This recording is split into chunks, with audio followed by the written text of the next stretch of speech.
শুধুমাত্র তামাকজনিত রোগে আক্রান্ত হয়ে প্রতি বছর দেশে মারা যায় ৫৭,০০০ মানুষ। সে সঙ্গে তামাকের কারণে বছরে পঙ্গুত্ব বরণ করে নিতে বাধ্য হয় প্রায় ৪ লাখ মানুষ। আশঙ্কার বিষয়, উন্নত বিশ্বের মতো বাংলাদেশেও নারীদের একটা বড় অংশ দিন দিন তামাকজাত পণ্যের সেবনের প্রতি ঝুঁকে পড়ছে। তামাকের সহজলভ্যতা, আইনের সঠিক প্রয়োগের অভাব ও দুর্বলতাই এর মূল কারণ হিসেবে উল্লেখ করেন বিশেষজ্ঞরা।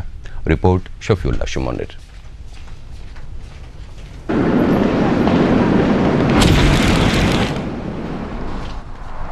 বিশ্ব স্বাস্থ্য সংস্থার পরিসংখ্যান অনুযায়ী ধূমপানজনিত রোগে আক্রান্ত হয়ে বিশ্বে প্রতি ৬.৪ সেকেন্ডে মারা যান একজন মানুষ, যার সংখ্যা বছরে প্রায় ৫৪ লাখ। বাংলাদেশের মতো উন্নয়নশীল দেশে এই চিত্র ভয়াবহ। গ্লোবাল অ্যাডাল্ট টোবাকো সার্ভে গ্যাটসের ২০০৯ সালের পরিসংখ্যান অনুযায়ী বাংলাদেশের ৪৩.৩ ভাগ মানুষ তামাক ব্যবহার করছে, আর এই তামাকের ভয়াল ছোবলে আক্রান্ত হয়ে বছরে মারা যান ৫৭,০০০ মানুষ, কর্মক্ষমতা হারান ৩,৮২,০০০ মানুষ। এত কিছুর পরও আশঙ্কাজনক হারে দেশে বাড়ছে তামাক সেবীর সংখ্যা। কিন্তু কেন? শখের বশে ধূমপান ধরল একটা সময় ধূমপানের নিকোটিন আসক্ত করে ফেলে তামাক ব্যবহারকারীদের। তামাক কোম্পানিগুলো তাদের প্রচারণা এমনভাবে চালাচ্ছে, ধূমপানটাকে স্মার্টনেসের অংশ হিসেবে দেখানো হচ্ছে।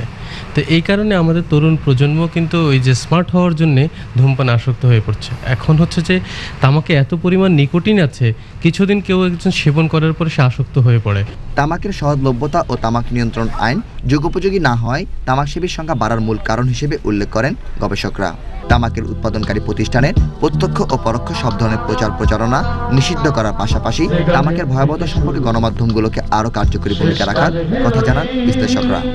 তামাক কোম্পানি এখন বুঝতে পারছে যে পুরুষ ধূমপায়ীর সংখ্যা ক্রমশই হ্রাস পাচ্ছে, সেটা উন্নয়নশীল বিশ্বে এবং উন্নত বিশ্বে। এখন তাদের মার্কেট স্ট্র্যাটেজি তারা চেঞ্জ করছে, পরিবর্তন করছে।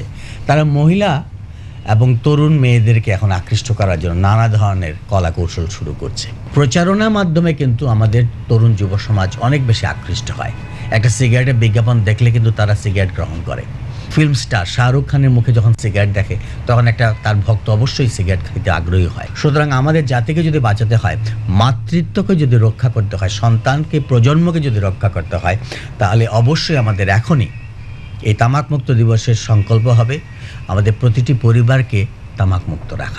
শুধু তাই নয়, তামাক থেকে সরকার প্রতি বছর যে পরিমাণ রাজস্ব পায় তার দ্বিগুণেরও বেশি সরকারি খাত থেকে ব্যয় হয় তামাকজনিত রোগে আক্রান্ত ব্যক্তিদের চিকিৎসা খাতে। ধূমপানের ভয়াল ছোবলে ক্যান্সার, যক্ষ্মার মতো সংক্রামক ব্যাধিতে আক্রান্ত হয়ে আর যেন কোনো মাকে অকালে তার সন্তান হারা হতে না হয়, আর কোনো সন্তানকে যেন হতে না হয় অভিভাবকহীন। বিশ্ব তামাকমুক্ত দিবসে এই হোক আমাদের অঙ্গীকার। শফিউল্লাহ সুমন, বাংলাদেশ টেলিভিশন, ঢাকা।